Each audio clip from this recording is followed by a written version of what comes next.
ለሰባ ዓመታት የቆየ የሀገር ቤት የዋንጫ ጠኔ ለስድስት 10 ዓመታት በፍጻሜ ጨዋታዎች እየደረሱ የመጨረሻውን መስመር መሻገር ያቃተው ክለብ በፍጻሜ ጨዋታ አሸናፊ ሆኖ ለመውጣት የሚያስችሉ ጎሎችን ለማስቆጠር የተሽኮረመመ ቡድን ታማኝ ደጋፊዎችን የታደለ ያንን ሁሉ የልብ መሰበር ሳይበግራቸው በተስፋ የቆዩ ደጋፊዎች አሁን በመጨረሻም ዋንጫ የእነርሱ ሆኗል። የ56 ዓመታት የዋንጫ ጥበቃቸው በመጨረሻም በካራባኦ ካፕ ዋንጫ ተቆርጧል። ኒውካስል ዩናይትድ ረጅሙን ጥበቃ ቋጭቷል። እጃቸውን ዋንጫ ላይ ሳያሳርፉ ለጎልማሳ ዕድሜ ዓመታት የጠበቁት ማግፒዎች አሁን እጃቸውን ከዋንጫ እጀታ ከንፈራቸውንም ከዋንጫ አዋደዋል። ኒውካስል ዩናይትድ ዋንጫ በልቷል። አድማጮች፣ ይህ የነጭና ጥቁር ለባሾቹ የኒውካስል ዩናይትዶች የዋንጫ ታሪክ ነው። እሁድ መጋቢት 7 ለንደን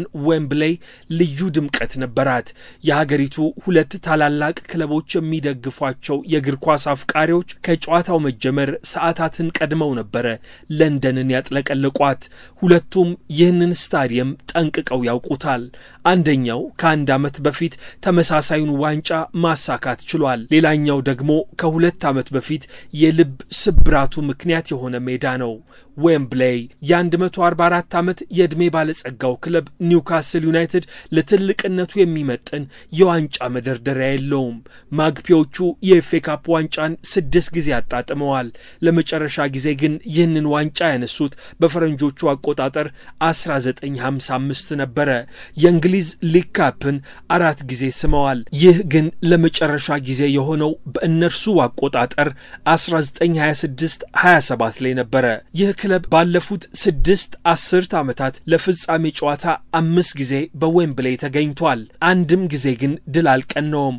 ውጤቱ ሁሉ ተመሳሳይ መደምደሚያ ነበረው፣ ሽንፈት። ለ25 ዓመታት ይባስ ብሎም በዋንጫ የፍጻሜ ጨዋታ ጎል ማስቆጠር የተሳነው ክለብ ሆኖ ሰንብቷል። ኒውካስል ዩናይትድ ይህ ሁሉ መጥፎ እርግማን ነው በመጨረሻም የተሰበረው።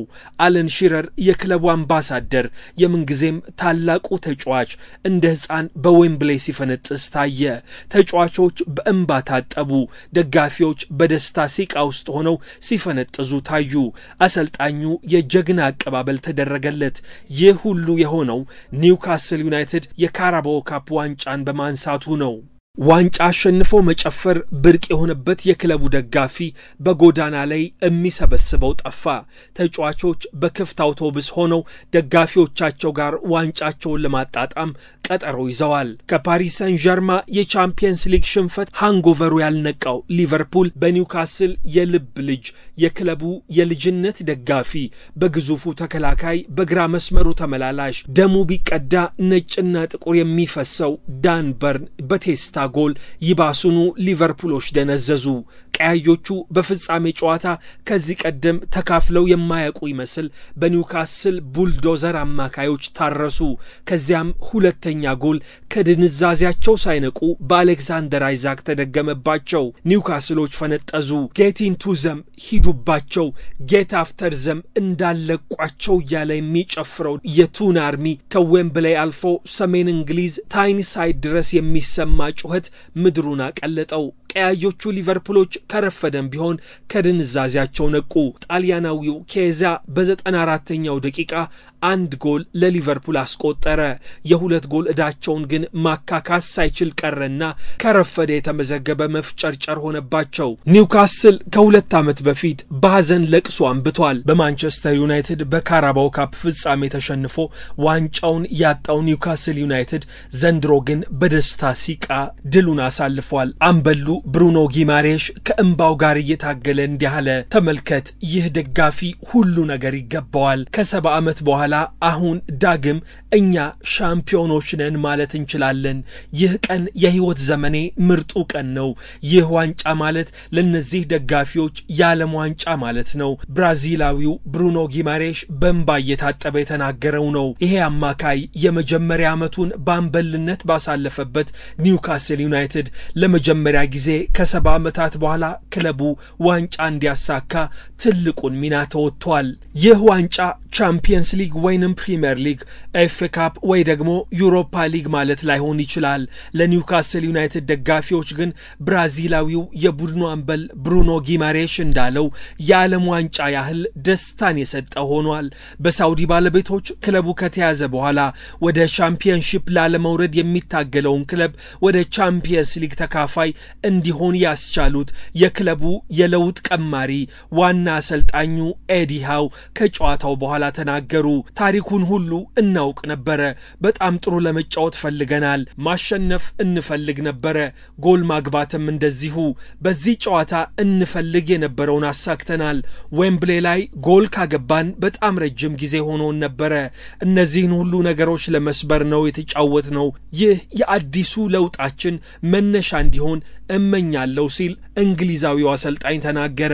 ኤዲ ሃው ከ2008 በኋላ በእንግሊዝ ዋንጫ ማሳካት የቻለ የመጀመሪያው እንግሊዛዊ አሰልጣኝ ሆኖም አዲስ ክብረ ወሰን ያዘ። ከታክቲክ ዝግጅቱ ባለፈ ለሁሉ ነገሮች የሰጠው ዝርዝር ዝግጅት ክለቡን ወደ ዋንጫ አሸናፊነት መልሶታል። ከነሱ በኋላ የመጡት ከነሱ በኋላ የተነሱት ሁሉ በዋንጫ ሲንበሻበሹ የበይ ተመልካች ሆኖ የከረመው ኒውካስል ዩናይትድ አሁን በመጨረሻም የራሱን ዋንጫ አሸንፏል። ኤዲ ሃው ይህንን ዋንጫ ከለንደን ይዘው ወደ ከተማቸው ኒውካስል ሲመለሱ እነዚያ ታማኝ ደጋፊዎች ያለ ዋንጫ የቆዩባቸውን ዓመታት ከልባቸው ሲደግፉ የነበሩት የቱን ሰራዊቶች በጀግና አቀባበል ሰውየውን በአውሮፕላን ማረፊያ ላይ ተቀበሉት። ይህ ደጋፊ ገና ቀን እየጠበቀ ነው። ከሄዱበት የብሔራዊ ቡድን ግልጋሎት ወደ የክለባቸው ሲመለሱ መጋቢት 20 ከኒውካስል ተጫዋቾች ጋር በጎዳና ላይ ወጥተው ዋንጫውን እያጣጣሙ ለመጨፈር ቀጠሮ ይዘዋል። ይህ የኒውካስል አዲስ ታሪክ ነው። ኒውካስል ዩናይትድ እርግማኑ ተሰብሯል። ለ70 ዓመታት የተጠበቀው ዋንጫ በመጨረሻም ተሳክቷል። ኒውካስል ዩናይትድ ሻምፒዮን ሆኗል። የዩቲዩብ ተከታታዮች ሰብስክራይብ በማድረግ ቤተሰብ መሆን እንዳትዘነጉ። ላይክ እና ሼር በማድረግ ለሌሎች እንዲዳረስም አድርጉ።